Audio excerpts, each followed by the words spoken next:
Thank you, Congresswoman Lee, and thank you for the House members coming over to the United States Senate today to make sure that their voice was heard, that it is time to take action on this bill on the Senate floor. It's time to say that the Violence Against Women Act should pass, but instead 48 days have gone by and not a response from the Senate. Mitch McConnell has not brought the bill up for the vote, and one thing is clear. If we were in charge, I guarantee you the Violence Against Women Act would have already been on the floor and passed.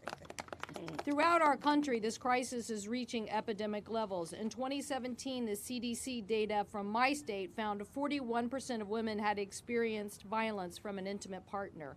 41% of women. That's nearly half of the people in our state. This is an epidemic. Is even worse for Native Americans, as the Congresswoman said, and for indigenous women and children throughout the United States. We must act.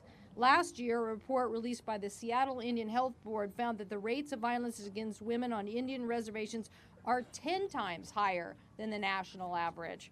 And it found that at least 506 unsolved cases of missing or murdered indigenous women and girls in 71 cities nationwide. That is, unresolved cases. The state of Washington has the second highest number of cases of missing and murdered indigenous women, right behind New Mexico.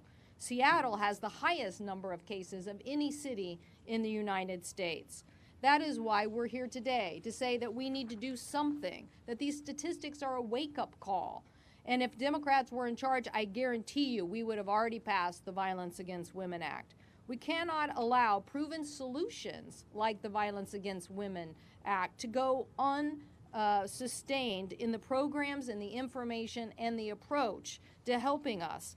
In 2013, we fought to have Native women included in VAWA, a provision that Senator Murray and I worked on, and I applaud her leadership because it helped us in helping those women. But we need to break down the barriers that are there still that impact Native women and give new tools to law enforcement so that we can address this unbelievable problem. It's time that we hold a vote and reauthorize the Violence Against Women Act. As Kate, who is here, will tell you, so many times these cases really are between life and death. And today I remember the life of Cheryl Brame. We were so struck by the tragedy of her life in Pierce County, and we have put forth a new center in her name.